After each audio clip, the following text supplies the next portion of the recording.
Greetings, everybody. Welcome to another Dhamma meeting where we will discuss the Buddhist practices of charity, morality, and meditation. Everyone who is interested is welcome to join. We shall start with our first participant, which is Willie from Indonesia. Good evening, Ajahn. Today I don't have any questions. Thank you. Kok Seng from Singapore. Good evening, Ajahn. I have no questions at the moment. Thank you, Ajahn. Yok Bay from New York. Good evening, Ajahn. Is your friend still in Thailand, Cecilia? Yes. She's still practicing. Yes. Very good. You have any question tonight? Yes, I do. Can you explain the sanya? What's the mean sanya? Sanya is memory. When you remember something, that's sanya working. Or when you see something and you realize it's Yok Bay or it's John or Jim, this is also sanya. And how about sapai? What means sapai?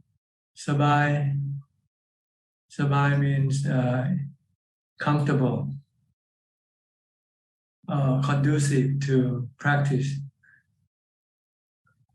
Sapaya in Pali. Yeah. Sapaya. Yeah, it means when you practice, you have to have a good environment to practice, where it's quiet, not noisy, for instance. It's called sapaya. Food you eat also should be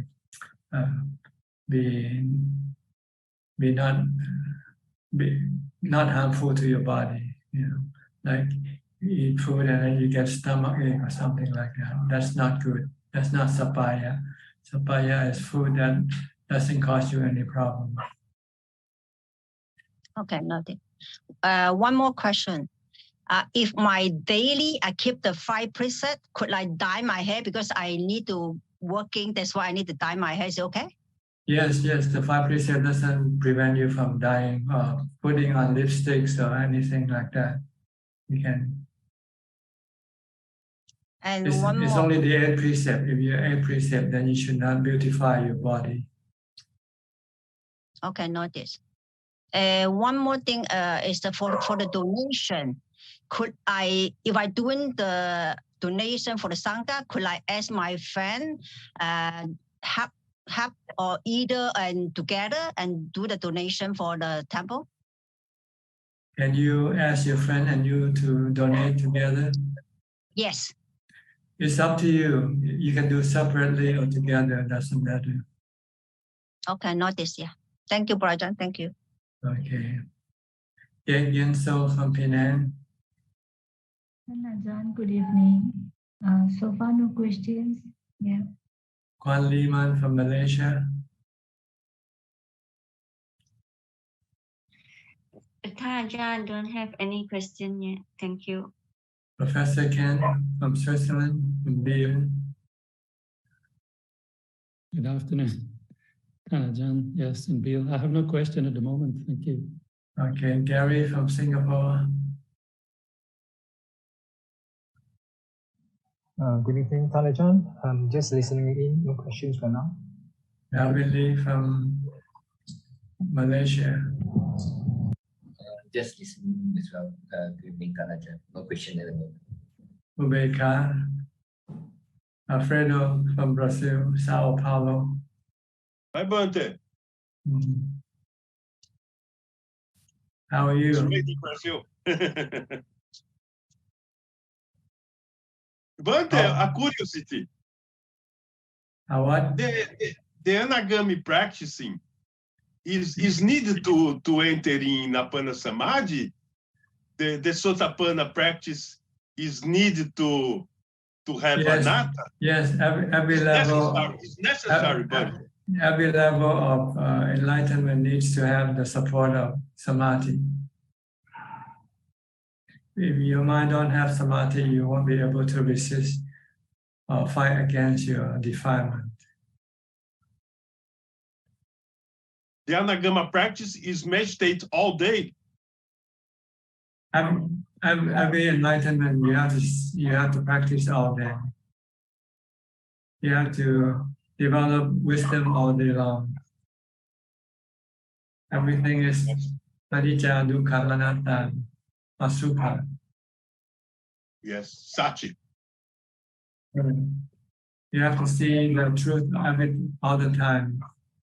Everything, every time you see something, you say it's anicca. Yes. Every time you see a body, you say asubha. Yes. But Apana Samadhi is difficult, né? But only yogis enter in Apana Samadhi. It's necessary to Anagami too. You have to practice mindfulness all day long to get to Apana Samadhi. But it's difficult, né? But only 5% of yogis is very difficult state, né? But usually Anagami is not necessary entering Apana Samadhi to be Anagami. Every level needs to have Apana Samadhi as the support. No Apana Samadhi, your wisdom is useless. You don't have the strength to resist your defilement. Yes. Okay. Okay, Bante. Have a good year, Bante. Thank you. And you too. Thanks. Okay. Next, Johanna from Indonesia. Good evening, Ajahn. I don't have any question today. May you always be healthy and happy. You're from Medan, right? Your boss came last month.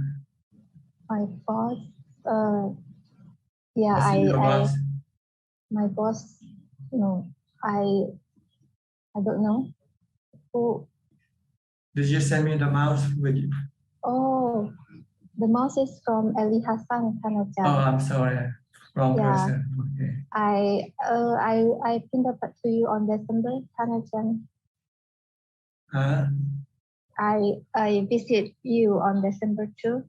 December 2, I see. Yeah, last December, I visit you and pinned up to you. I see, okay. Yeah. I got mixed up. I thought you were Ali Hassan. Okay. Any question? No question. For right now. Thank you, Ajahn. Adeline and Philip from Malaysia. Good evening, Ajahn. Don't have any questions tonight. Glad to be listening in. Okay.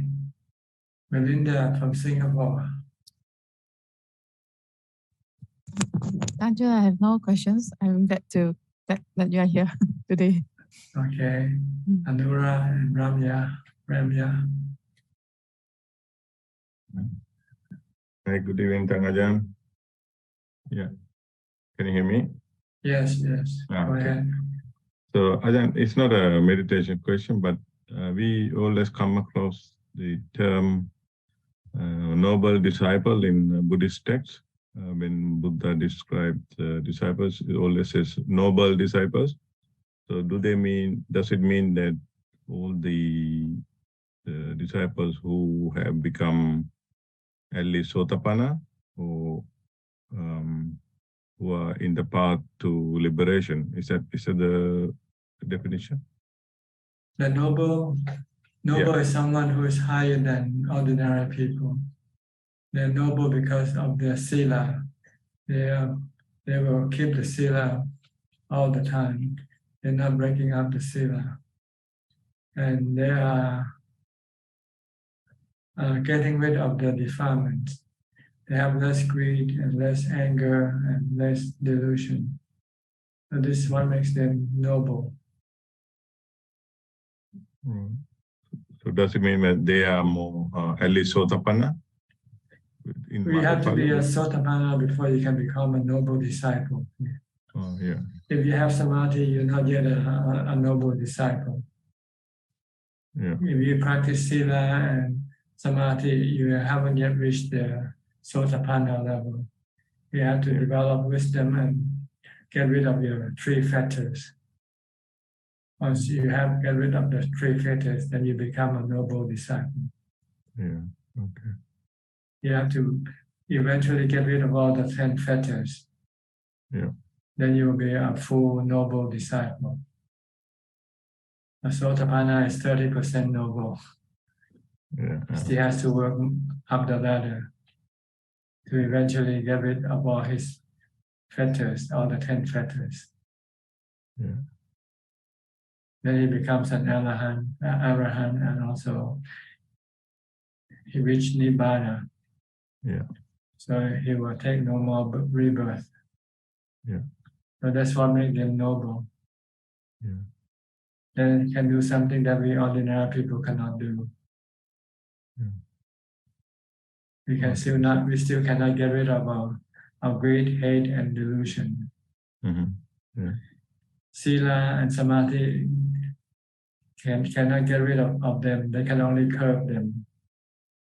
If you keep the Sila, you can curb some of your defilements.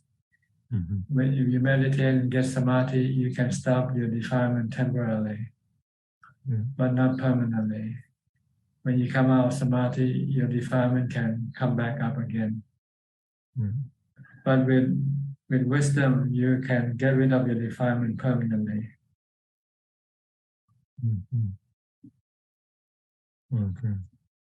So the rest of, the other people are called Puthajjana, right? Yes, so, Puthujjana, yeah, Puthujjana. All of the above, yeah. Yeah. The noble is called Ariya Bukkala. Yeah. Esa Bhagavato Savaka Sangho Ahunayo Pahunayo Dakineyo Anjali Karaniyo.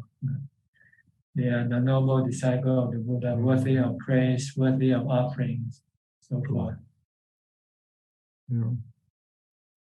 Okay. Yeah, thank you, very clear. Yeah, thank you, Ajahn. Ramya, you have any questions? You have a question? Yes, Ajahn. Go ahead. In Dhammacakkappavattana Sutta, Buddha says he fully purified, going through, following the middle path and then following the 3 phases of 4 noble truths. So can you please explain a bit more? Can you repeat the question a little bit louder? Can you speak a bit louder? In the 4 noble truths, there are 3 phases and 12 aspects, right? 3 phases in paying respect. And 12 aspects of 4 noble truths. 12 aspects of the noble truth. Yes. So how can we use it with the meditation? Well, see, the 4 noble truths has, I think, 3 functions that you have. 3 things you have to do with the 4 noble truths. Yeah.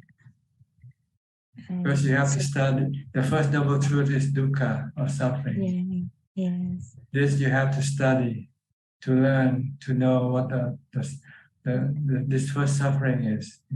And once you have learned, I don't know what's the next step, but there's something else you have. Dukkha samudaya. You go to the second one is you have to samudaya, you have to get rid of. Yes. And if you practice, you eventually will be able to get rid of the samudaya. And the 4th one is nirodha, is to make it appear in your mind. The cessation of suffering. Yes. Right now, you don't have cessation of suffering in your mind. You're constantly creating suffering instead of getting rid of it. Yes. So you have to, the 3rd noble truth, the work you have to do is to make it appear in your mind all the time. No suffering in your mind. Nirodha. And the 4th, the magga, is the path to the cessation of suffering. You need to develop it. You have to develop to the full. Yes. And I think the Buddha said something that this thing he had already done all of them. The dukkha, he knew what the dukkha is. Samudaya, he had got rid of it. Cessation, nirodha, he made it appear in his mind. And magga, he has fully developed them. Yeah. Yeah. Then he fully enlightened. Yeah. You need the magga to be able to get rid of your samudaya. Yes. Once you can get rid of your samudaya, then cessation of suffering will appear. Yes. So you have to practice the sila, samadhi, and panya. Once you have the sila, samadhi, and panya, then you can stop your defilement, your samudaya, the cause of suffering or dukkha. Once you can stop or eliminate your cause of suffering, then the cessation of suffering will appear in your mind.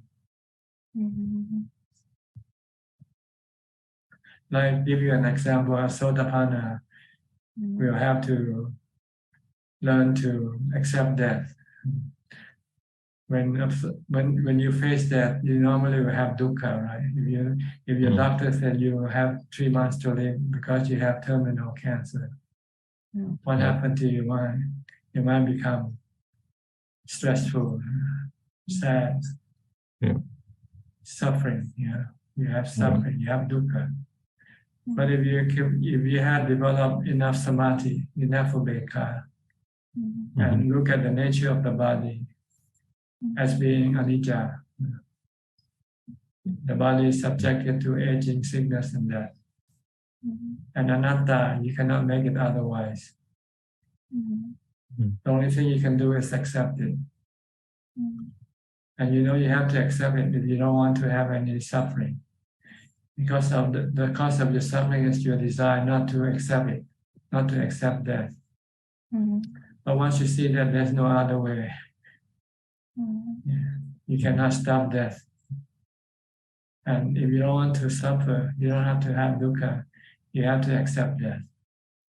So when you accept death, you actually stop your samudaya from working, your desire to live or your desire not to die. Once you have no desire to live or the desire not to die, then you will have no dukkha. You have cessation of dukkha, nirodha appears in your mind. And you can die peacefully, happily, unaffected by the death of your body. That's how Sotapanna realizes his attainment by giving up the body. This is half of it. The other half is face the pain and accept the pain. Vedana, painful feeling. Something is, Vedana is anicca, it changes from pain to no pain to neutral. But you cannot control them. You cannot tell them to go away when they come. You just have to accept it, just like you accept the death of your body.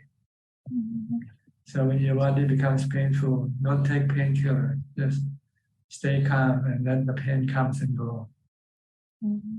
If you have enough equanimity, then you will not be affected. Your mind will not be affected by the pain of the body. So you can pass this. But in so doing, you are actually letting go of the 5 khandha, the body and the nama khandha, which is vedana. Vedana, they come with sanya, sankhara, vijnana. They come in a group. So you only need to get rid of one, deal with one, and the other will fall apart at the same time. So Asotapanna will not be affected by painful feeling of the body.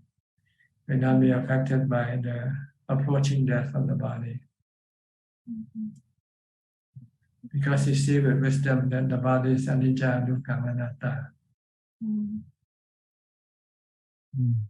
If you develop this to the fullest, then you will be able to let go of your attachment to the body and to the feelings. Okay, this is how the Four Noble Truths work in real time.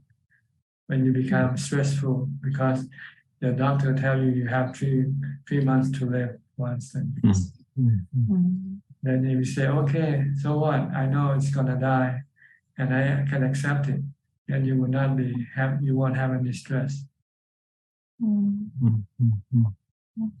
But if you cannot accept it, you want to live longer than 3 months, then you will have dukkha. So that means, Ajahn, the most important khandha is the Vedana that we should look after. Vedana and Rupa. Rupa is the body. Rupa, yeah. They together they make up the 5 khandhas. Yeah. The Dhamma khandha, Vedana, Sanya, Sankhara, Vijnana, they work as a team. Yeah. So you just have to deal with one of them, which is the most obvious one is Vedana. Right. Okay. So you can deal with Vedana, you automatically is dealing with Sanya, Sankhara, and Vijnana at the same time. Yeah. Okay. So this is the examination if you want to pass the Sotapanna level. Yeah. So you have to do a lot of homework. Yeah, true. Practice facing pain, sitting, and then the pain arises and cease by itself. And the body just think that one day it's gonna die. And see how you feel when you think about it. If you feel okay, no problem, then maybe you might pass the examination. But better if you can face the real test, like when you get cancer. Yeah. Okay. But this is what you need to do beforehand, before you get to the examination. If you don't have enough magga, you will fail. You will not pass the examination. Yeah. And the most important magga is the samadhi and wisdom, the 3 characteristics of existence. And ubekha from samadhi. If you have ubekha, then your mind will not be. Your mind will stay calm regardless of what happened.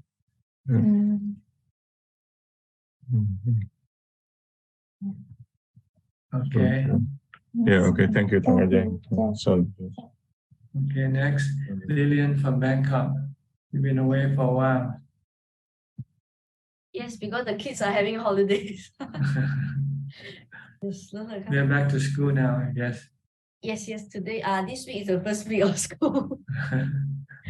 Yes, but they are still here. So yeah. Hi, how are you? Good. Yes. You have any questions? Can he ask a question, Ajahn? Yeah, sure, anything. Yes, Ajahn, go.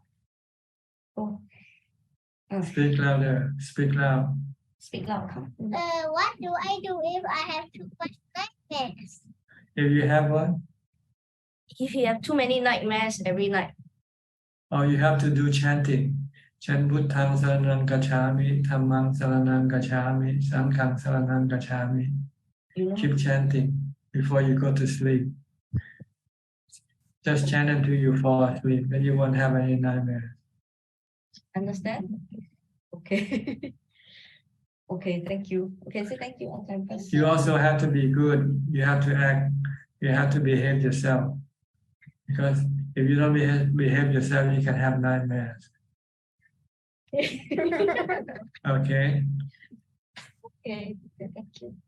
Because your nightmares come from your bad karma, your bad action. Actually, he was asking me, is his nightmare because of his karma as well? So it's his bad karma. Understand? Okay. So you should do good karma. Don't do bad karma. Don't lie, don't cheat, don't steal, don't kill. 5%. Keep the 5 precepts. Okay. You want to ask? No? Okay. Okay, thank you. Okay. Okay. Okay, thank you, Ajahn. What about you? You have any questions? I don't have any question, but I do have a some comments. I did an online retreat last year for 8 days. And after that, I went for a trip for the holiday. And I just feel that doing a retreat really is like recharging ourselves, like recharging the battery. And it actually can last for quite a while, but after a while, you really do need to recharge again by doing very consistent and very intensive meditation in order to recharge the battery again. That's right. It's like a telephone. You have to keep charging it, recharging it. If you don't do it, then you'll run out of power pretty soon. But the intensive meditation really does make me be mindful for quite a while. So it was a very, very good one. Even though I didn't do a full one because it was online and the kids were still having school, but I thought it was a very, very good experience. Yeah, it's like a kickstart, see? So that once you get started, you might want to keep doing it permanently and give up everything else. Yes. That's the only way for you to be able to fully establish the Magga. Yes. Develop the Magga. You have to have full time to do this work. If you're just a part-time practitioner, you're just like an amateur in a sport like golf, You only practice during the weekend when you don't have to go to work. Yes. So you cannot compete with the professional. They practice every day. Yes. Same way. Yep. You have to be a monk or a nun so that you can have all the time to do the practice. Yep. To develop the Magga to the fullest. Yep. Once you have the Magga to the fullest, then you can get rid of all your defilement easily. Yes, that's true. Okay. Hopefully I can go for another retreat too. It's up to you. You don't have to hope. You can make it tomorrow if you want to. Yes. Okay. I will try. No one stop you. It's yourself stopping yourself. That's true. To do the retreat. So you don't need to hope. Okay. You just have to tell yourself to do it. That's all. That's true. I will. Like when I first started studying Buddhism, I've been reading about meditation for a couple of months, and I never started. And suddenly a thought came up and said, "How come you've been studying about meditation but you never meditate?" So okay, I'll start now. Yes, that's true. So we've been talking about all these practices, but we never practice. Right. And once you lose it, it's not that easy to catch it up again. So no, you can come once you got it and lose it, you can always get it back. No problem. It's just that whether you want to or not, that's more. Yes. The reason. Yep. I will make it my New Year resolution to do it every day. Okay. Yep. Don't make it if you cannot do it. Yep. You have to think hard before you make the resolution. Yep. Thank you. Because just making it and don't do it is just like not making any resolution. That's true. With resolution, you have to have honesty. You have to be honest with yourself. Okay. I will definitely try to achieve that. Don't cheat yourself. You can cheat other people, but you cannot cheat yourself. That's very true. Okay. Because you're the only one, you'll be hurt by cheating yourself. No one else will be hurt. Yep. And since I already made the promise to Ajahn, I think that is very important too. No, but I cannot follow your action all the time. So I don't know whether you do it or not. All right, only I will know. So you have to make it to yourself and watch yourself whether you keep your promise or not. Yeah. But thank you so much for the advice and the push as well. It does help. But it's good thought, to have a resolution, but you have to do it not lightly. You have to be serious if you make a resolution. Yeah. Like the Buddha said, I'm going to sit here until I become enlightened. Even if my blood runs dry, I will not get up from this. Okay. deceit if I haven't reached enlightenment. And he stick to his promise. Okay. Yeah. Thank you for your advice, Ajahn. All right. Yep. Next, Vandana from Santa Clara. I think you have a bad storm right now, isn't it? Yes, Ajahn. Good morning. It's very nice to see you again, and Happy New Year. So Ajahn, I'm right now experiencing the Noble Truths. So we are having some fleas problem because we have cats. And then our house was got infested, and then we all are suffering and going through pain with the biting of the fleas. So we got the treatment done yesterday, and I was very mindful that I'm killing. This is the killing process, because we have to get rid of the fleas to get rid of this physical suffering. So I was wondering, of course, I'm breaking the precept. And yes. Yes. This is not the right solution. The right solution is to live with the fleas. Make your mind obey calm, make your mind equanimity, have equanimity, and live with the fleas. Treat it like your friend. That's it didn't work. So it's okay if I could deal with it, but I don't want my kids to suffer. I don't want my. That's why we don't call you noble, because of this. Yes, yes. You break the precept to solve your problem. A noble person will never break his precept to solve his problem. His suffering. Yes. Yeah. And the reason also, of course, my personal suffering, that's very true. And also my cats, they are suffering too, scratching themselves. And my kids got some bleeding. But you don't think about the suffering of the fleas. They also suffer when you kill them. Right? Yeah, but they were eating us for no reason. They came to our house for, and yeah. So you are being biased. You're being biased. Yes, I am.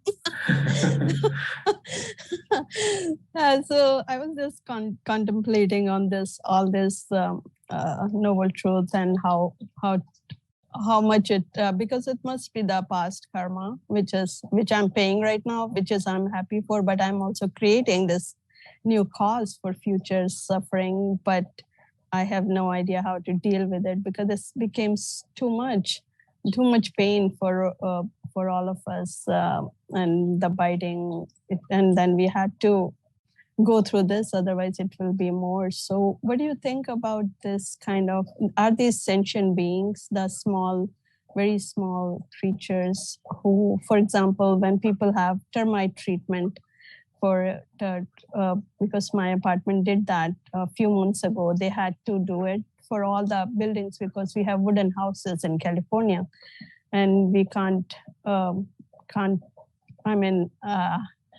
it is important for them to maintain the property. So what are your thoughts on this, when people has to take these kind of measures in today's society? So we all are sinners now. We all are breaking all the precepts. The main one, the killing, no killing. Yes, you have to decide which one you want to keep, the precept or the house. You can't have them both. If you want to keep the precept, you might have to move to a motel somewhere and find a new place. Yeah, so that means that there is no end for, personally, I would say, like for today's people who live in this modern society, they have to take some kind of measures for controlling some population. For example, rats, they put the rat poison boxes. The people deal with these things because they have to get rid of it. So I'm not sure, how does the monastics deal with this if they have for example, termite in the monastery? What would they do? Well, it's easy for us because our cabins are usually on stilts, built on steel. So we just wrap some cloth soaked in some oil and wrap around the post where the termites go up, and once when they smell, then they retreat. We can prevent them that way. Okay. Yeah. But before we do anything, we have to think ahead of time. See, prevention, how to prevent. When you build a house, you have to think about preventing this problem. If you have planning, then you can do this. Yeah, it's a very old condo, so that's why I think they had to do it, this kind of treatment. Yeah, but I understand and I'm mindful. I know what we are doing, especially for the fleas problem, because we live in a pet-friendly community and people have dogs, cats, and they get this kind of diseases which they bring to humans, and the humans don't want to suffer. Of course, the physical pain is very hard to suffer. You can't take the physical pain. But I've been thinking, but the best part was that I was meditating continuously and my body pain was somehow just went away when I meditated for 2 hours, and it's completely gone and I was able to sleep. So the meditation is very, very helpful. That's what I wanted to share. Thank you, Ajahn. Okay. Okay, good luck to your house. Yes. Thank you. All right. We'll come back to Bangkok now to B. Ravin. Hi, good evening, Ajahn. Yeah, just now that we are regarding the topic of, just killing, just to check my understanding, if we were to do something that we didn't know it was killing, it wouldn't be breaking the precept. Well, you have to have intention to be breaking the precept.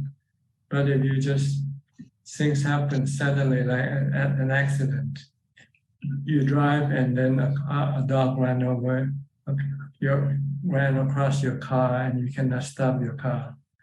So you hit the dog and die. Then this is not considered breaking the precept. It's unintentional and it's beyond your control.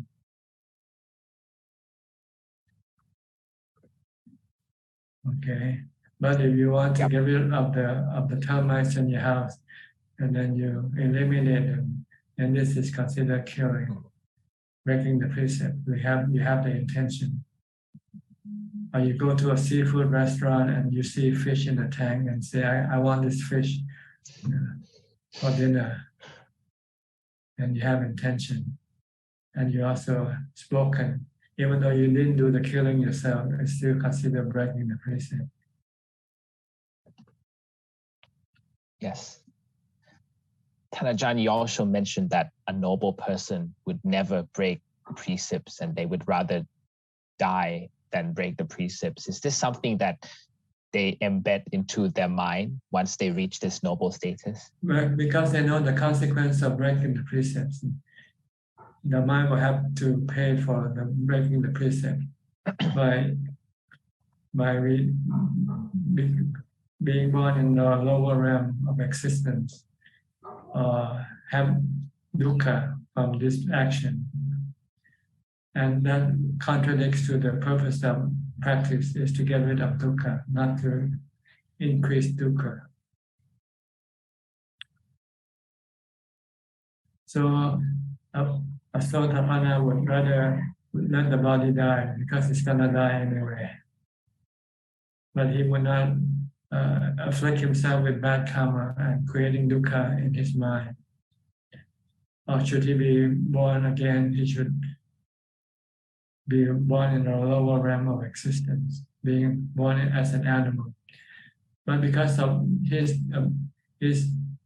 knowledge of this, then he would not do it. So he wouldn't do it. So he wouldn't take rebirth in the lower realm of existence.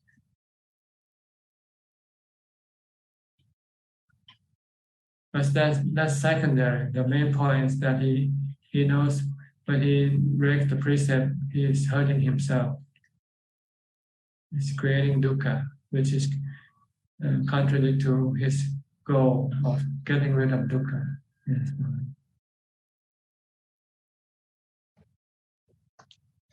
Yes, the reason I ask is because Thanajan, when we take the precepts, because we know that if we don't, it's bad for us, it's one thing. But being able to not break it because it's embedded in our mind, that is more sustainable.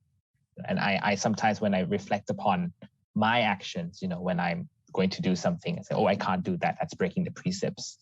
It's because of using restraint to stop me from doing it. But if it was to be just in my mind and not having to use restraint, that would be more sustainable though, right? I think you have to know the consequence of your bad karma, of your breaking the precept, to really stop you from doing it.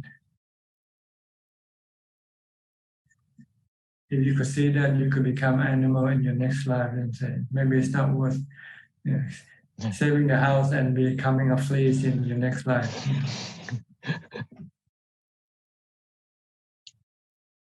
Yes. Rather give up the house and move to a new place, build a new house. Or rent somewhere where someone else already look after the fleece problem.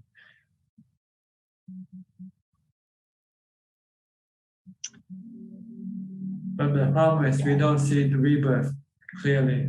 We just kind of hear about it and kind of believe it, but we don't really see it like someone who is a Sotapanna. He can see it clearly, the consequence of breaking the precept.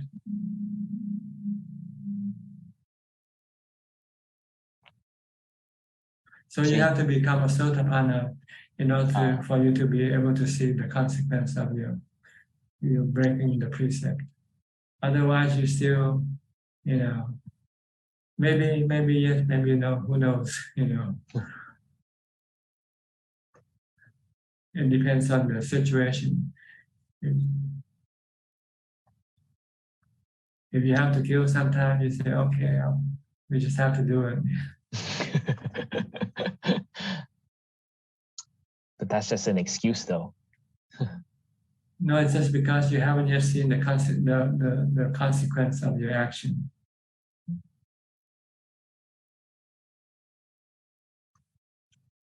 The Four Noble Truths. That Yes. And also the future rebirth. Because you are lowering your mind, your status of your mind lower to the realm of undesirable realm of existence. So that is why a Sotapanna would never be born into a realm lower than human. That's right. Because they already see the consequences of their bad karma. Yes. And their rebirth is because of their sensual desire rather than the bad karma. That's what they have to get rid of. That's why they have to come back. That's right. So it's like step by step then, Thanajan. We have to see the consequence first, then we would not dare to do it again. I mean, all the bad karma. That's right. If you don't pay taxes, you know the consequence, right? So you keep on paying taxes. Yes, it's breaking the law. Okay. So if you know you can get away from not paying taxes, you probably would not pay taxes, right?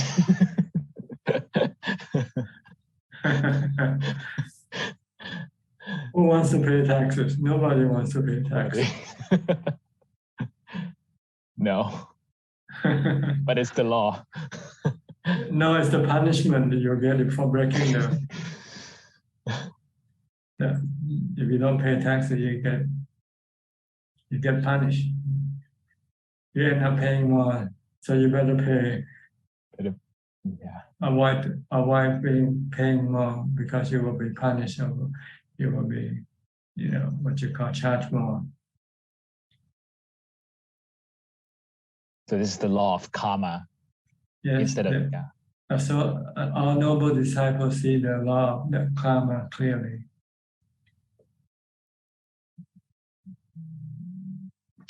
And to be able to see this law of karma, we need concentration and wisdom.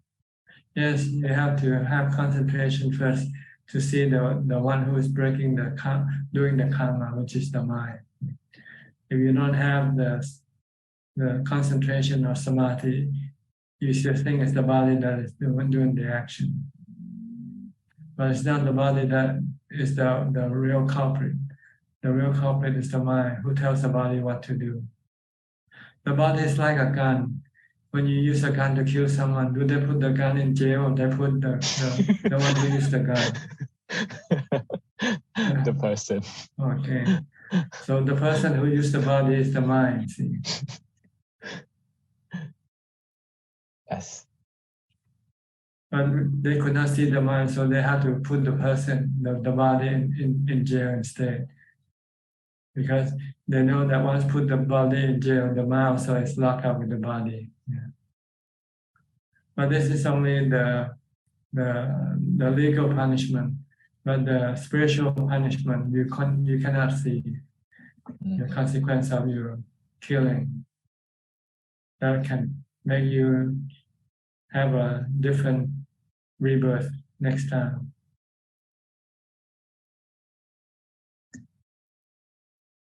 So you have to have this ability to see the mind separate from the body. And you say, I can understand now what happens when I kill. The body might get punished, might not get punished. But the mind, first of all, it will feel bad, it will feel terrible. Then if it still have to take rebirth, you won't be able to take a human rebirth yet. You will have to take an animal or some other form of rebirth.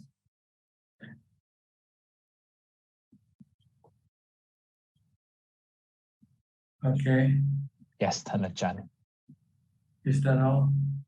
Yes, for now. Thank you for your advice, Thanajan. Sri and Chet from Vancouver. Thanajan. Okay. Any comment or question? The gun doesn't get in jail, huh? The one who used the gun goes to jail. So the law of karma works like that. The law of karma punishes the mind, not the body. Oh, yeah, that's I really like that one. So Ajahn, the Sotapan can see the spiritual punishment. Yes. Oh. And see the spirit who does the action, who does the killing. Oh. Because without the mind, the body cannot do anything. The body will be a corpse, will be a mannequin. Oh. It's the mind that tells the body what to do. Before you can get up, you have to think first. Get up, get up. I have to get up. Oh. Before you can drink, I want a drink, so you go take a drink. It's all the mind working, doing this thing, and telling the body what to do. The body is just an instrument of the mind. So the law of karma doesn't punish the body; it punishes the mind. Oh. Or reward the mind. If you give to charity, donate some money to charity, it's the mind that receives the reward, not the body, right? The body remains the same. But the mind feels happier. Yeah. Have more contentment, more peace.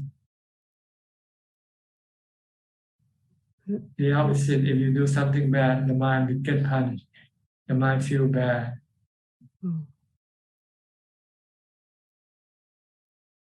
The mind worries if someone will know that you have done something wrong, something bad or not.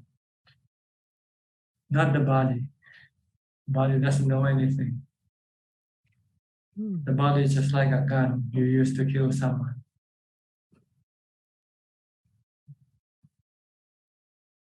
That's why like when you die and then we go, like when we die and we go to the spiritual world, like we can't create like good or bad karma because there's no body, Ajahn. Like nobody to create to do your action. So you just let it run, but we can't really create good or bad in the. When you die, you don't have enough mindfulness to control your mind.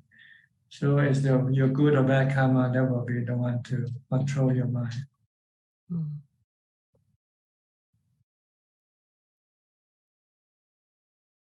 So your bad karma will make your mind feel terrible and become unhappy or suffering spiritual being. So there are three types of spiritual beings that is not happy. A preta or hungry ghost, asurakaya, which is a fearful ghost, and naraka, which is the hellish spirit existing with the fire of hell, being consumed by the fire of hatred.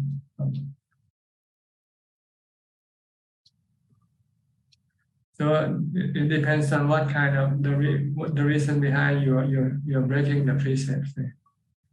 If you break the precept because you don't know that it's breaking the precept, you become an animal.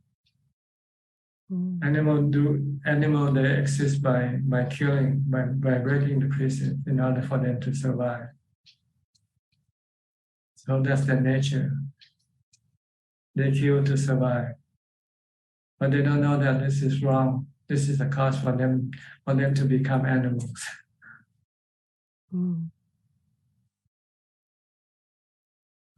If you break the precept because of greed, then you become a hungry ghost, a hungry spirit. Because greed never fill you. You are the more greedy you are, the more hungry you become. The more you want. And if you break a precept because you are afraid somebody will hurt you, like the fleas, will hurt you, then you can become a fearful ghost. Always worry about somebody hurting you. And if you kill because of hatred, anger, then you'll be consumed by fire of hatred, anger. Your spirit will be very always very like in hell, very hot. The fire of anger can consume your spirit. Will consume your spirit. So it depends on the reason behind you breaking the precept. That's creating the four undesirable realm of existence. If you break the precept because of ignorance, you become animal. If you break it because of greed, you become a hungry ghost. If you break it because of your fear, then you become a fearful ghost. If you break the precept because of hatred or anger, then you will become a hellish spirit, in which the fire of hatred and anger will consume the mind, the spirit.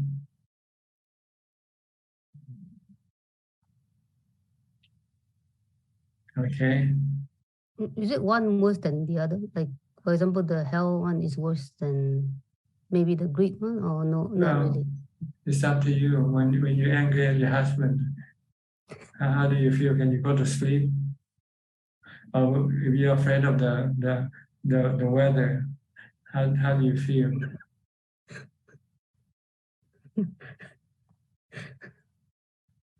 You are consumed. You are doing this all the time without knowing it. Sometimes you are consumed by the fire of hatred or anger. Sometimes you are consumed by the fire of fear. Sometimes you are consumed by the fire of greed. Sometimes you are consumed by the fire of ignorance.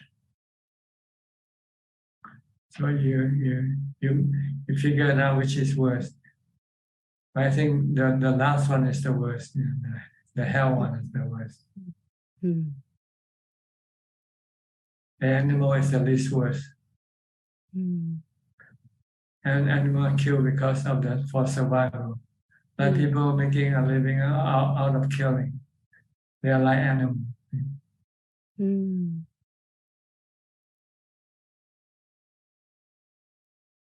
But Ajahn, I saw like a newcomer trying to talk to you. So I don't know. Maybe I'll just come back later. I'll just give the time to her. Okay, we'll go to Sarah then. Sarah, Hi, yeah. Sarah. Where are you from? I'm from Spokane, Washington. Okay, United near States. Vancouver. Near Vancouver. Near there. Yeah, I'm. She's in BC, British Columbia. Right.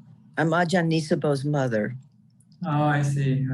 Okay. And I've met you before. Did you come with them? Did you come with them? Not this last time, but years ago. I see. Yeah. And yes, you had some words for me back then, which still, I think what you said to me was stop shopping. Don't be a shopaholic. And you were right. And I have to say I've broken that precept. But I can still see how it is tied to my contentment very much, and still working on that. My question, somebody might have asked it this morning already, but since we're talking about future lives and killing, and what is your perspective on eating meat that you haven't killed yourself? If you have nothing to do with the killing, like telling people to do it for you or do it yourself, then it's not breaking the precept. Okay. So you go to the market and you buy things already wrapped in a package, fish or meat or whatever. Already, then you're not breaking the precept. Unless if you tell the seller that I would like a chicken tomorrow. If you say this to the person, the seller, he might have to go kill for you. And well, aren't we still part of the system that does the killing though? That aren't I asking someone else to kill for me? It might be, but as far as the law of karma is concerned, it doesn't cover that far. Okay. The law of karma only cover whether you do it yourself or tell someone else to do it for you. Thank you. That's helpful. Okay. Because if you think the system, then everybody's in the system. We're all in the system. See? Somehow we are tied to the killing, somehow directly or indirectly somewhere. Putting your money in the bank can also be considered supporting the killing industry already. Wow. Right, because the bank will loan your money to the slaughterhouse, for instance. Whoa. But that's too far already. It seems like, vegetarians have a good argument that you are supporting. That's fine. I'm not arguing with them. They can say anything they like. I'm only concerned with the law of karma, that's all. Okay. We look from different perspectives. Okay. So it's useless to argue. They have their own perspective and I have my own perspective. So we try to learn to accept this and live together, okay? Okay. All right. If you feel like everybody's the system, then you shouldn't be born in the first place. Oh. Because the food you eat is gonna have to consume some insects or some worms or anything in the ground when you plow the field. Mm. Even if you're vegetarian, when you plow the field, you probably kill some animal in the ground, right? Some worms or whatever, to plant your vegetarian food. Yeah. Thank you. I've wondered about that. Yeah. So nobody is free from the system, But as far as the law of karma is concerned, it doesn't cover that far. It only covers the intention. If you have the intention to do it yourself or tell somebody else to do it for you, that you cannot do that. That's breaking the karma, breaking the precepts. And how about the intention of shopping too much? Oh, this will just making you become a hungry ghost. You are encouraging your greed, and the more greedy you become, the more greedy you will, the more so you will be, and you will never be content. You have to keep buying all the time to make you briefly happy, but you can only get happy after a few hours. Then you want to go out and buy some more. Yeah. And one day you're gonna run out of money. Then you can have problem. You cannot shop anymore.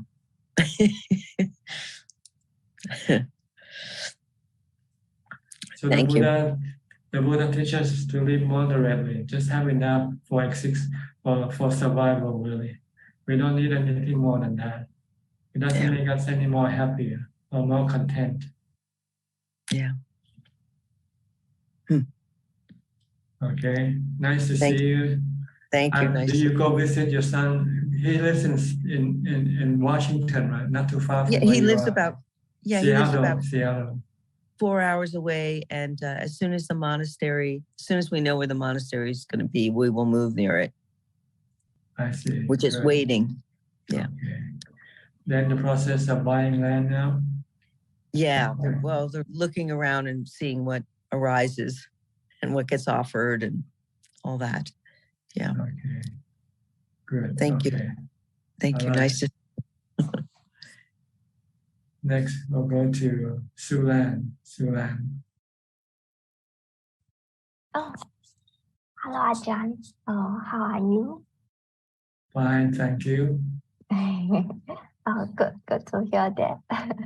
And happy to see your smiling face. Yeah. Let me see. I got a question. Sorry. Go ahead. Oh, okay. So I am meditating daily for a few minutes and then focusing on the breath meditation at the nose.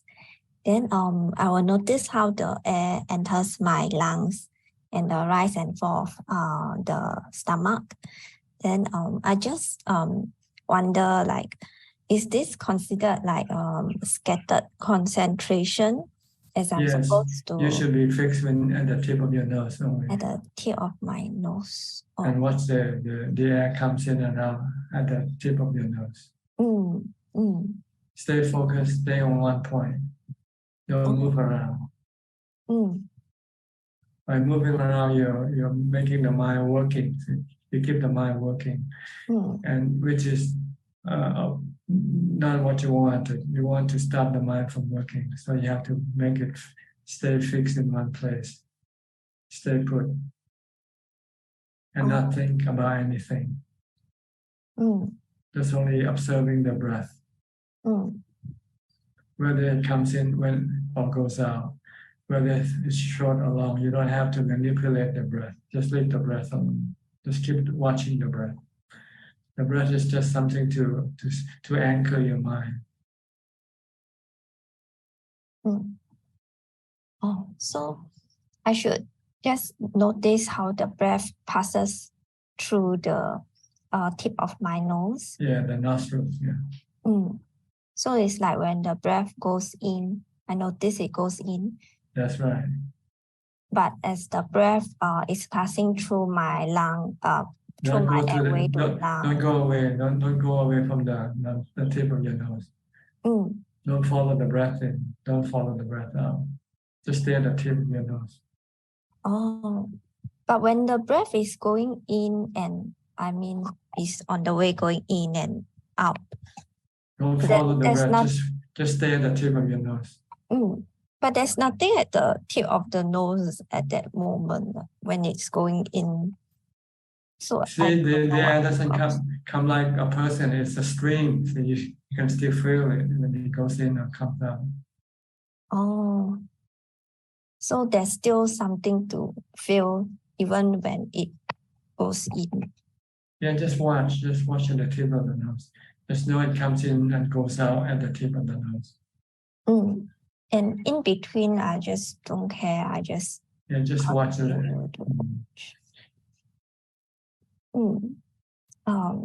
I will try.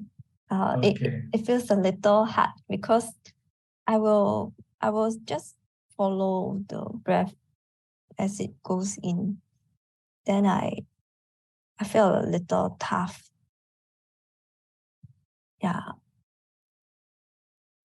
If you feel like following it, first you can, but eventually you should stop following it and just watch at the tip of the nose. If you cannot yet focus on the tip of the nose because your mind is still restless, then you might let it follow for a while. But eventually you have to stop following it and just stay focused on one point. You can focus on your abdomen if you like, watching your abdomen rising and falling. Or you can watch it the tip of the nose when the breath comes in and goes out. Okay. So when we say like meditation, when we practice on our own, we should actually be focusing on one point rather than like just observing it go in. That's right. Out. If you want samadhi, you want to start calm your mind, then you have to let the mind not do any work except just watching. Okay. Yeah. I think I had some misperception. I thought that we should just follow it in, follow it out. No. Yeah. Try it, see how it works for you. Stay at the tip of your nose. And just keep watch the breath when it comes out, when it goes in. You'll be like a watchman, a guard at the gate. Just stay at the gate and count the number of people coming in and going out. Okay. Yeah. Okay. Yeah. Thank you, Ajahn. All right. We'll go to Evie, Indonesia. Evie. Nama Budaya Ajahn. Ajahn, can you hear me? Yes. Okay, I have a question. When my body is tired, I really want to go to a massage place. Does this include the sensual pleasure? And is this appropriate for practice people? And does this affect to our practice? Supposed to be spoiled body because these few days I have been very sleepy during meditation. So I have to force myself to keep meditating, and the result is I fall asleep during meditation. I think I know my body is exhausted. It depends on your reason for using the massage. If it's for medical reason, you can use it. But it's for pleasure reason that you should not use it. Yeah, I use the massage to make my body comfort, to be better, so I can meditate more. Yeah, more fresh. No sleepy like this anymore. Okay, so, it's not really important, really. And I feel this few days I also getting lazy, Ajahn. So what can I do? I feel more lazy, but I still keep doing, but I know this is lazy and this is useless. Just thinking of the time that keeps ticking away. You're losing precious time. If you don't doing something now, you might not have enough time to do it later. If you keep let the time pass by without doing anything. I'm still doing, but I have the feeling this is useless. Waste my time to sit like this. And the result is not good. So this is called a fail, Ajahn. I don't know. It's up to you. But I have read the Ajahn chart or Ajahn, what I forget. And that is the article 6. When you lazy, you keep doing. So I keep doing. But I think doing is like useless. So what Ajahn suggests to me? I have no suggestion for you. You have to suggest, you find the suggestion yourself. Because my suggestion is to keep doing it. That's all. No, Yeah, regardless keep of doing. how you feel, doesn't matter. And don't hope the result. Sometimes I feel, don't hope the result now. Is that true, Ajahn? Don't hope for a result for anything. I don't know. I think your question is just beyond me for me to answer.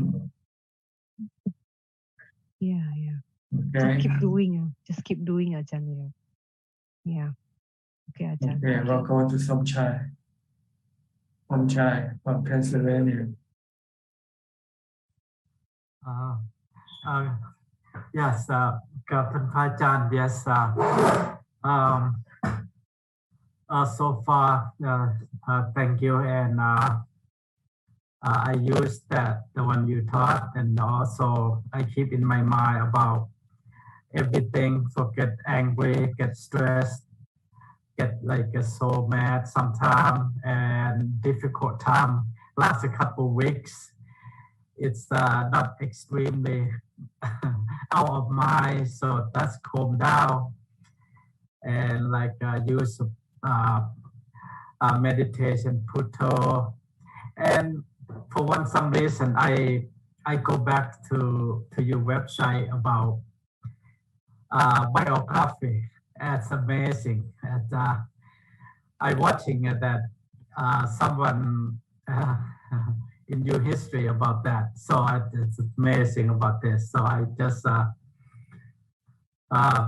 a really, really kind of high a person in pretty much in the world or somehow.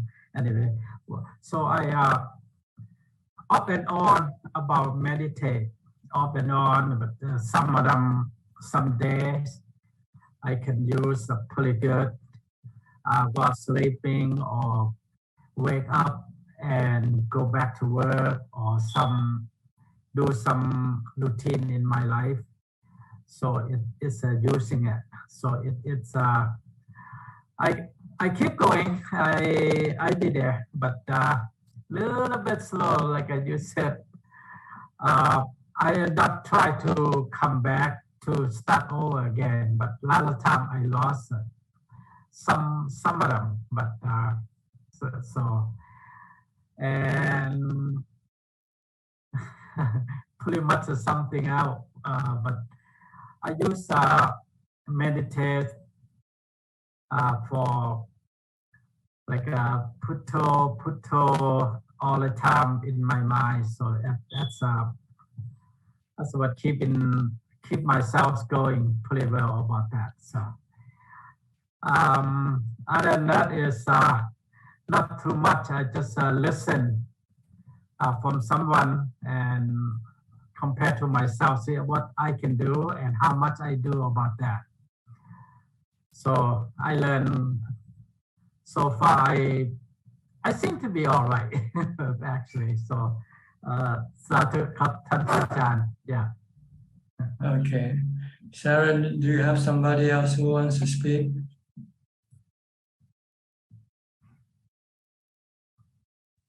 He didn't. Good morning again. Good morning, Ajahn. This is Ajahn Nisapo's father. He didn't know I was hopping on, and he just came down. Oh, I see. To breakfast. I thought he wants to ask some question or something.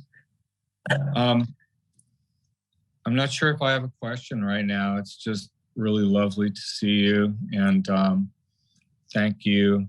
It's been many years since you were here, right? Last time. Many years. Yeah. 4 or 5 years, maybe at least. No, more than that, maybe. I think. I think Ajahn Nisapo was just 2 vasas, maybe, when we saw you. 2 months, okay. Yeah. And thank you for your hospitality to all the pilgrims recently. That made a big impression on them. You did. Okay.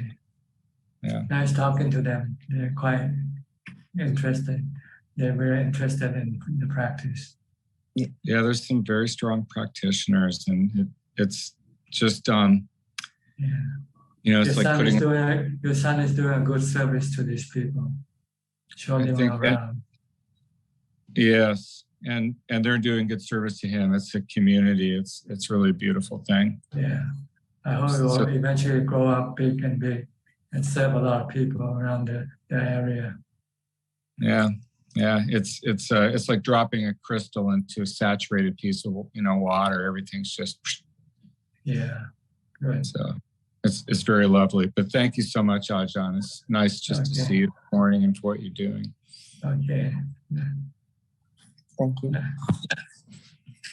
Okay, nothing else, Sarah? Okay. I'll go to Christine. Go ahead. Christine from Penang. Good evening, Ajahn. I have no question, but I'm counting down to come to make marriage to you and other temples. February, I'm coming. Okay, see you then. Rusli from Indonesia. Evening, Ajahn. I don't have any question. Thank you, Ajahn. Okay. I think we can now go to Facebook for more questions if there's any. There are 4 questions from Facebook,ท่านอาจารย์, and the first questions from Eli Hassan. ท่านอาจารย์, the one who not yet reached the 4th jhana won't really has a real or pure wisdom. Can you repeat the question again, please? The one who not yet reached the 4th jhana would not really has a real or pure wisdom. Well, the wisdom is pure, but it doesn't have the strength to cut the defilement, like a knife that hasn't yet been sharpened. So you have a dull knife, so you cannot use the knife for cutting anything until you sharpen the knife first. And the way to sharpen the knife is to have samadhi, have equanimity. Once you have equanimity and wisdom say, this is dukkha, don't go after it, then you say, okay, you can stop your defilement, not to go after the object that can become dukkha to you, can create dukkha, can cause you dukkha. Like if you're alone and you want to have a girlfriend or boyfriend, and then wisdom says it's better to live alone. If you stay with someone, you will have dukkha from that person sooner or later. But if you don't have equanimity, then even you know that it's dukkha, you still cannot stop your desire to have a partner. Even though you know that you're going to have dukkha with that partner sooner or later. You're willing to pay the price for what you can get, for the happiness that you can get temporarily. But if you see with wisdom that this is dukkha, you're going after. And if you have equanimity, then you can stop your mind, stop your defilement to go from going after this object, this person. So you need to have the 4th jhana, to have equanimity first, before you can apply the wisdom. And there are 3 questions from Po Leong Soon. The first question is, what is enlightenment? I don't know, he seems to be asking this question all the time. Enlightenment is like graduating from college, get a bachelor degree. And the second question is, what is the difference between anapanasati and vipassana? Anapanasati is the practice of watching the breath at the tip of your nose with mindfulness for the purpose of calming your mind.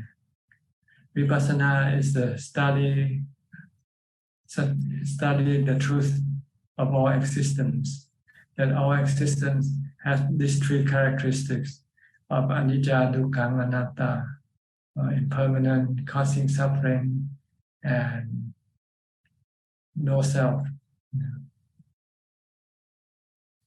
And last question is, what is wisdom? I do meditation so long, and how do I know that I have wisdom? Thank you. Wisdom is something you have to study. You cannot get it from meditation. You have to study from the Buddha. The Buddha said to have wisdom is to know the Four Noble Truths. To know that your mind, the stress in your mind is being caused by your desire or your craving. And in order to stop your stress in the mind, you have to get rid of your desire or your craving by the practice of samadhi, and also seeing that everything that you crave for or desire for will cause you suffering sooner or later, because they are temporary. They are not something you can manipulate or manage all the time. Is that all? That's all,ท่านอาจารย์ Okay. We'll come back to the room now. Anybody would like to ask more questions? You are welcome. Okay, Sulan, you first. Thank you, Ajahn. Yeah, just now you were saying that I can try out to watch the tip of my nose. Then I was trying to feel my tip of my nose. Then I couldn't really feel like my tip of my nose. I can only feel the inside of my nose when the air comes in.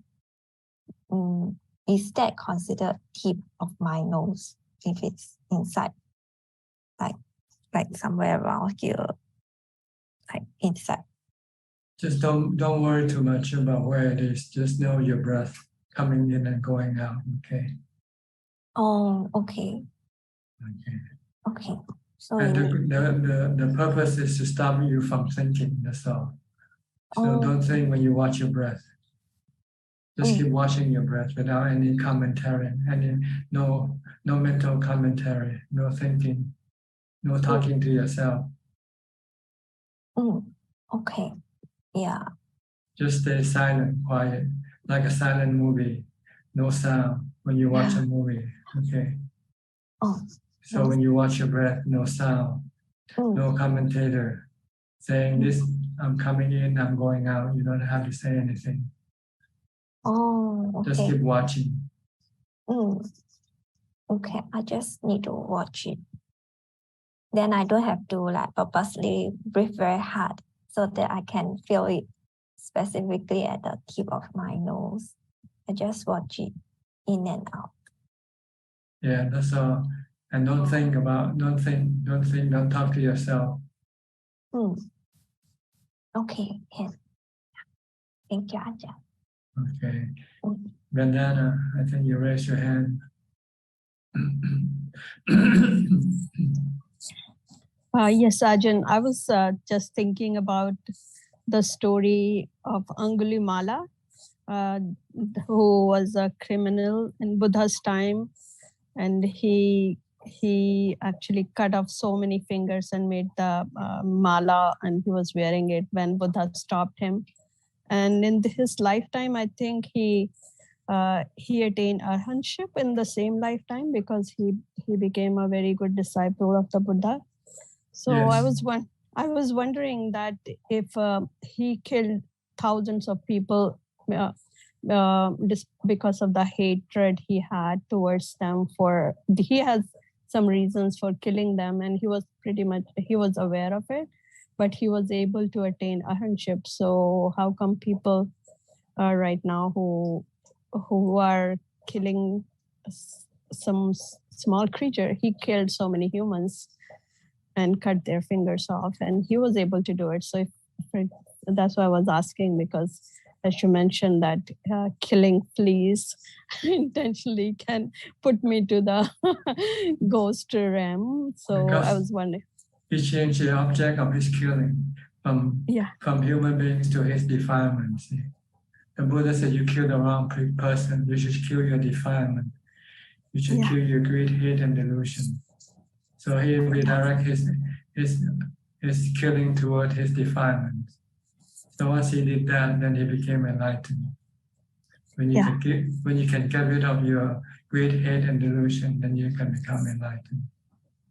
Yes. Yeah. So we have a chance, right? After making some mistakes, Yeah, we you can can do still it have now.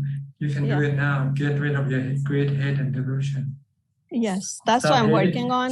Stop hating the fleas. No, I was not hating them. I even sent metta to them, metta But bhavana. you kill them anyway. But you kill them But I anyway. killed them. Yes, I did. So I it's killed them. contradicting to say you don't hate them, but you kill them. Yeah. No, that is true. Very true. But I was also thinking that I shouldn't be so disappointed. If Angulimala can do it, I can do it. I never hurt any human or cut their anyone, so I have a chance. That's what I wanted to say. Oh, everybody has a chance, except that we have to kill the right person or thing. We have to kill the defilement. Yes, that's what I'm working on. I look for my defilement every day and try to work on them. So yeah, good. Yeah, thank you, Ajahn. Okay, anybody else would like to? Evie. Okay, Evie again. Ajahn, this is what happened to me yesterday. When I was driving and someone overtook me and I almost hit him and caused me to brake suddenly and my vegetable soup spilled on the car. I saw my anger rising fast and I cursed and I pressed the long horn to him. This means that I still have anger. I think my anger is already how to say disappear a lot and I can see my anger is hidden neatly. It's not hard to get rid of anger, and when the anger slowly slow down, I think does the enlightenment people still has the anger? I think you don't need to know this. It's better to know yourself whether you still have anger or not, and try to get rid of it if you still have it. Other people's anger is not your business. Yeah. I think my anger is very little, but yesterday I see still have anger. And okay, so you still have work to do. You have to kill your anger. How to kill the anger, Ajahn? By stopping it. Because it arises by itself. We can control it. You don't have to keep it to continue. As soon as you know it arises, then you have to stop it right away. Yeah, this is so fast, like charging the handphone. When we charge, and the handphone is charged just like that, so fast. Okay. I can see her. Okay. That's all, Ajahn. Okay, we go to Yogbe now. Yogbe.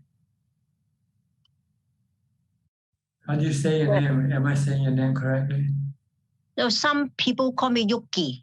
Yuki. But in the letter here, it's Yogbe or Yogbes. Yeah, my son set that for me because I don't know how to do the internet. That's why. So how are you supposed to be called? Yoki. Yoki. Yeah. Okay, Yoki. Yeah, one more question. If the temple left some food, could we bring home and also we break the 5 precepts? If the temple gives the food away, then anybody can take them home if they like. Usually once the temple, once the monk have enough, then they will share with the rest with the people who goes to the temple. So people can eat there, or if they like, if there's still some more left over, they can take it home if they like. It's not break the 5 precepts. Not breaking the precept. You only break the precept when you take it away before the monks even have a chance to have it. You have to wait for the monks to get them first. Once the monks got what they wanted and they are left over, then you can take them, eat them there, or you can take them home if you like. But usually people try not to, because this is like being greedy. You're going to the temple to get rid of your greed by giving. So some people will not take anything home from the temple. How about from my company? They say is that the food is thrown away. Can we also bring home too? Yeah, but you're doing it because out of greed. Yeah. That's the problem. And your goal is to get rid of your greed. So you're not really benefiting anything from going to the temple. You go to the temple and you give $20 and you take back $25. So you're not getting anything. So it's better to give $20 and not getting any dollars back when you go home. Even if it was for somebody else, not for you. But you're still doing it out of greed. So we have to like sharing something like that, right? If you want to share something that belongs to you. Don't share it because of something belonging to somebody else. If you want to share somebody, just use your money and buy the things and give to the people you want to share, rather than taking things from the temple to share with other people. It's not wrong, you can do it, but you are not really helping yourself this way. You're not getting rid of your greed. You're actually encouraging you to have more greed, which is not the purpose of going to temple. Going to temple is to get rid of your greed. Okay, and one more question. If the friend said that I have said something, for example, I say one thing, you have to follow me. Do I have to listen for my friend do this thing? What happened? No? Whether you have to listen to whether what she says is right or not. If it's wrong, then you don't have to follow her. Okay, noted. Yeah. If she tells you to go steal something, would you do it because she tells you to do it? No. Okay, so you have to know whether what she tells you is right or wrong. If it's wrong, then you don't do it. If you don't know, then you don't do it anyway because you don't know whether it's right or wrong. Then you shouldn't do it. Okay, noted, brother. Thank you. Okay. Anybody else? Oh, Sri. Ajahn, is there a difference when we buy eggs from the market or we buy eggs from the farmers? Well, there are two types of eggs. Eggs that doesn't have any chicks in the egg, then you can buy that and eat it. But if the eggs still have chicks, and then you shouldn't buy those type of eggs because there are live beings in the eggs. Chick in the egg? Oh. But I don't know how they do it because I don't know. I haven't done any shopping for 40 years now. So I think people presume that the eggs they sell in the market has no chicks in the eggs. Yeah. Oh, okay. Yeah, this one I never understand, Ajahn. Like, I don't understand how you differentiate. How you have to check with the farmer, the chicken farmer. They know. Oh, okay. But if we buy in the store, then well, you ask the store, ask the clerk who sell the eggs. What type of eggs is this? Can they still hatch or not? Yeah, you have to ask them this. Oh, okay. I'll go and ask my friend then. Yeah, you can ask around or search in the internet. Go, what type of eggs I'm buying in the supermarket? Ooh. Is it hatchable or not? They never really. I don't think not for supermarket, but my friend is a chicken farmer, so I'll ask. That's why I ask questions. Yeah. Oh, so the farmers will know. Of course, they know how else will they have to raise more chicken, right? But sometimes they use just to eat they rear the chicken just to eat the eggs. I know, but they have to replace the chicken, right? This chicken will go and die, so they have to have new chicken. So they have to know which eggs can produce chicken and which egg doesn't produce chicken. Oh. I think not every egg can produce chicken. So I think they have certain type of eggs. I'm not sure. I don't know anything about this. Oh. Yeah, I'm always confused about this. If you're confused, then you should do research. Okay. Okay. Yeah. Okay. I'll do more research on this. Do more research. I'll go and ask my friends who's a chicken farmer. So you can search on the internet. You might get an answer. Oh. Yeah. The reason is like our friend, they are farmer, but they are quite poor. And only him and his mom in the farm, and very elderly mom. And they used to rear chicken for eggs only, and they sell the eggs. And now that their chicken is old and they don't have any more eggs, and so we always bring food to them. But sometimes I feel that if I can't bring food, they don't have much to eat. So I know that this is their living. So I was thinking about buying chicken for them to new chicken for them to have the eggs. But then Sui was reminding me that, maybe that's like breaking the precept, because if the eggs that produced by the chicken has chick in it, they will, it's not good. Right? It's not a good livelihood to make your living on somebody else's life. Yeah.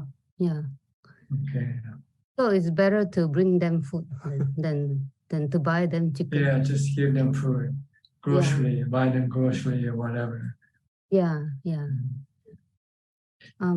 It's chicken trafficking, not human trafficking, but chicken trafficking. but they really take good care. Like even the chicken is old, and like many farmers, like they will kill the chicken, but they take good care of the chicken. That's why I feel but then maybe then Sui reminded me that the egg maybe is not good to consume, because it might have the chick inside. That's how we had the question. Yeah. Yes, I don't know which eggs is has chicken in it or not. You have to ask the farmer. I think they probably know. I'll do the research. Yeah, probably didn't know. Ask them. I was wondering, Ajahn, just now you regarding to Ramya's question about you were talking about before becoming Sotapanna, you deal. Of course, you have to have the mindfulness and samatha meditation and equanimity, and then after that you deal with the body first. You said the first 50% is the body, and then next 50% is the painful feeling.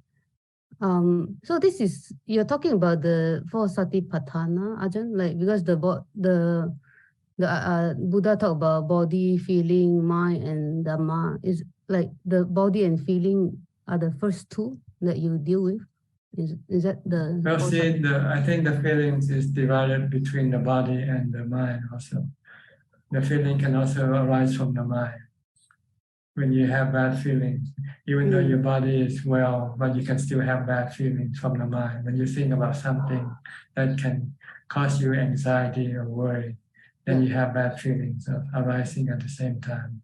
Yeah. So feeling can be either physical induced or mentally induced. But the Sotapanna deal with the physically induced feeling. The painful feeling of the body. Of the body. Yeah.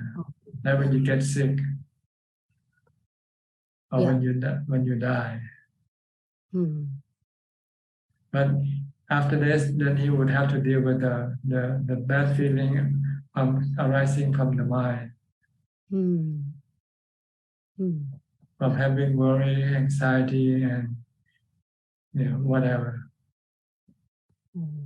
That comes from the mind, not from the body. Yeah, that makes sense. Okay. Yes. Thank you, Ajahn. Thank you, Ajahn. Next, anybody? Bulla, okay, from Facebook. Yes. One more question from Jane Kong.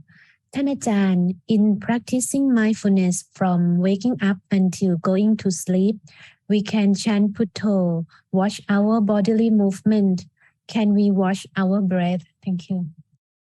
Watching your breath is easy when you sit down and doing nothing. But if you're moving around doing things, it's difficult to watch your breath. Unless you can, if you can watch your breath and you want to use your breath, it's also possible. But it's not practical because when you're doing something, you should be watching what you're doing, not watching your breath. Like we always mention driving. When you drive, you don't watch your breath. You watch your driving. You watch the road ahead. So it's more practical to watch what you do when you're doing something. Like when you're eating, just watch you're eating. If you're washing something, you watch what you're washing, not watching your breath. Because you have to do two things. You'll be doing two things at the same time. Watching your breath and watching your clothes, So you won't be concentrated, you won't be focused. You want to stay focused on one thing at a time. That's So if you're doing something, then you should be watching what you do. You can recite the mantra with what you do. You can recite Bhutto, Bhutto while you eat. You can recite Bhutto when you wash, when you take a shower or something like that. Reciting the mantra will prevent your mind from thinking about other things. Okay. Anybody else? Vandana. Vandana, okay. So Ajahn, I was listening to your another session and you mentioned that people who are not enlightened yet, they shouldn't be teaching the Dhamma. So I was wondering, I know so many monks, young monks, even they start to introduce sutras to people and they also explain it.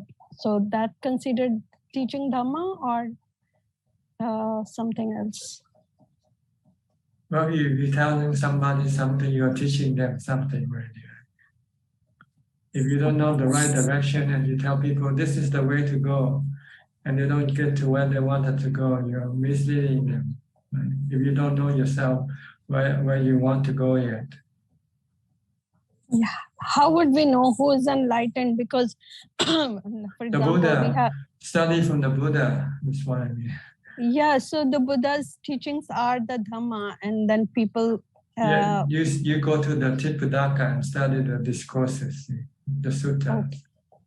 Because there are so many Ajahns I listen to, Ajahn Cha, Ajahn Anand, Ajahn Amaro. So I consider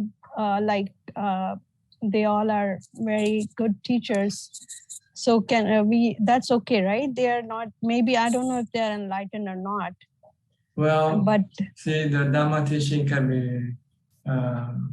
be divided into different levels. Maybe they might be able to teach you the sila or charity level. But with the meditation, they have to themselves succeed in their meditation practices before they can teach someone else. But they might already succeed in giving dana, charity, because they give all their money away before they became a monk, right? So they can teach you about charity, and they can teach you about keeping the precept because they themselves can keep the precept. But if they haven't yet attained jhana themselves, and if they teach you how to get to jhana, I don't think they can teach you correctly. Because I hear Ajahn Braham also always mention about jhanas. So I wonder if he sometime he mentioned that he reached that level. So maybe I misheard, or maybe I heard from someone else. Well, you just have to prove it to yourself. Follow what he said and see what you get to the jhana the way he said or not. If you get to jhana the way he said, then you can prove that he probably have jhana. Okay. Okay, so can you teach us that method? I've been teaching you watching the breath, being mindful all day long. This is the way to get to jhana. Okay. Okay. Thank you, Ajahn. But you don't do it, see. No, we do. I do it. Try to do it. Yeah. I do it Okay. every day. Yes. Okay. Then we go to B Lavin then first. B Lavin. Yeah, Ajahn, just one more question. We often talk about the 5 precepts, but not much so of the 6th, 7th, and 8th precepts. So my question is, is there a consequence of not following 6, 7, and 8 precepts, or it just means that we progress slower in our meditation practice? Well, 6, 7, and 8 is for professional meditator, full-time meditator. When you're not working anymore and you have all the time to meditate.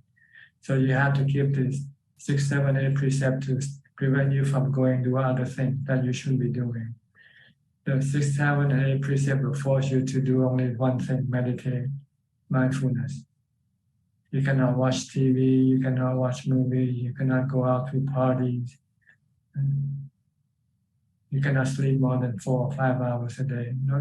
You cannot sleep on luxury bed, No comfort, no physical comfort. No physical pleasure. You can have comfort, but maybe not pleasure. So this is more for the full-time meditator. If you want to be, at least maybe for a day, if you want to be a full-time meditator for a day, or like when you go into a retreat, they usually you usually have to keep the 8 precept when you go to a retreat. During the duration of your retreat, you have to keep the 8 precept because you're on a full-time basis, not on a part-time basis. But if you're on a part-time basis, you only meditate once a day or twice a day for 15 minutes, then you don't need to keep the 8 precept.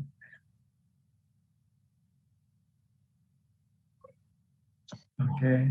Yep. So it's more for full-time practice, not for everyday use. Not for a leisure, casual meditator. So it depends what we want to be.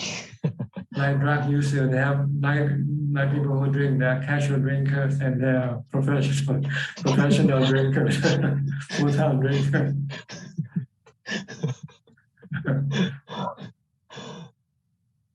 So if you're a casual practitioner, you don't need to keep the precept because you don't practice much anyway. Because you have other things to do. But it is still possible to achieve some level of enlightenment through just the 5 precepts, though. Is that right? Very difficult. If you cannot get to jhana, it's not possible.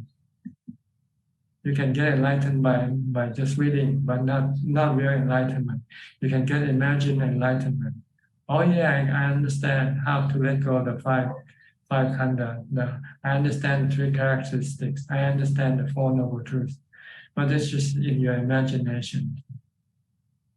You haven't met the real thing yet. The real thing is when you're forced to die, and let's see how you feel. If you feel nothing, then okay, you have become enlightened.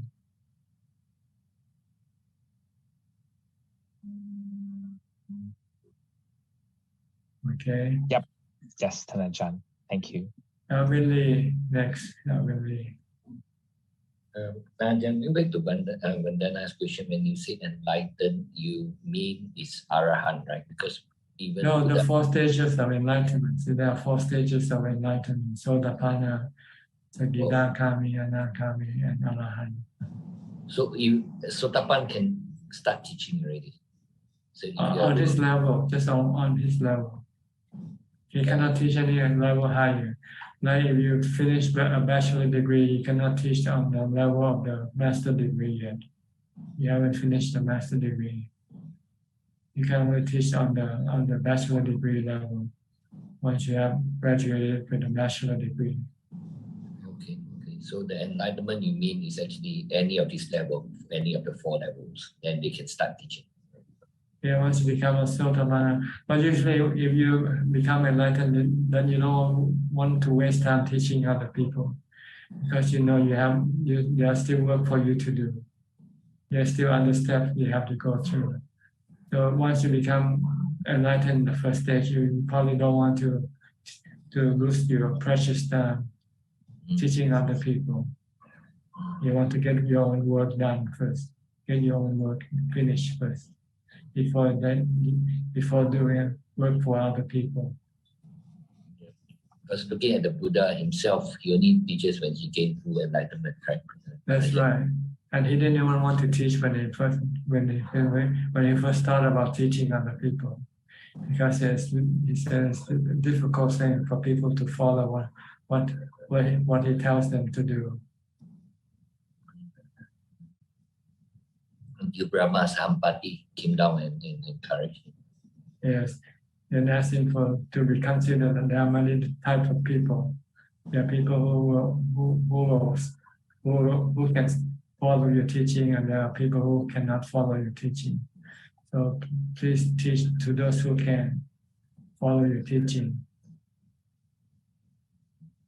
So he divided people into 4 categories, the 4 types of lotuses. There are 3 types who can follow, and the last type, the 4th, cannot follow. Then he doesn't teach the last type, the 4th type. He only teach the 3 types who can follow his teaching, depending on their ability. Some can only keep the precept and practice dana. Some can meditate, and some can develop wisdom.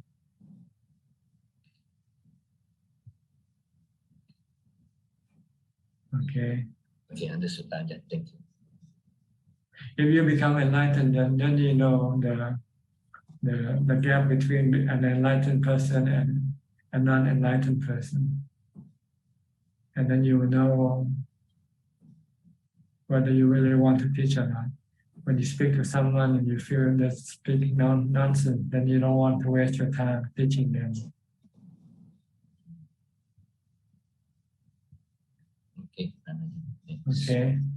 Thank you. You're smiling.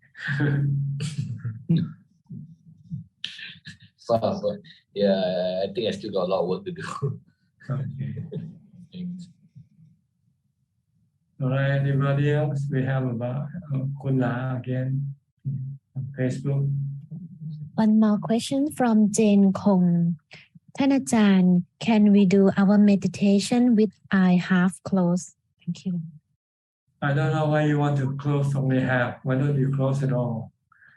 Yeah. Because you want to bring the mind away from the eye, the sensual objects. So you have to close all the doors if you can. Close your eye. So you cannot be distracted by what you see. You want to concentrate on your meditation object to bring your mind inside. So you have to shut up all the external organ, the sensual organs. That's all, Ajahn. Okay. Okay. Sulan again. Okay, Sulan. Oh, thank you, Ajahn. Thank you for sharing all the Dhamma. Yeah, I have a question. Yeah, just now you were mentioning about like for the teaching of the Dhamma, it should be by people who have gained enlightenment, then they will be able to teach properly. Then I recall the story about Sariputta and Moggallana. When he first heard of the teaching, then he went to tell his friend Moggallana so that they can learn together. So although at that point Sariputta already reached stream entry, that's why he shared it to his friend. But for us, like we haven't yet enlightened, then how do we share to our friends in a way that we are not like kind of like so-called teaching, because yeah, in case we say the wrong things. So we can recommend them to study the Buddha's teaching, the text, the sutta, the discourses. Oh, okay. So we should instead of saying, I learned about this, we just say, you can go and read out the Buddha's teaching. Yes, if you don't know yourself, then it's better not to say anything about something you don't really know. But if you think you know, you're confident that you know this, then you can say it. Oh, okay. The important thing is not to mislead people. That's all. Okay. Then like the analogies that the Buddha gave, like can we come up with our own analogy also? Oh yes, you can have any analogy. Oh, okay. But we must make sure that it is not a wrong analogy. Well, you have to know whether it's wrong or not. Yeah. If you're not sure, then you better not shut up. You don't say anything yet.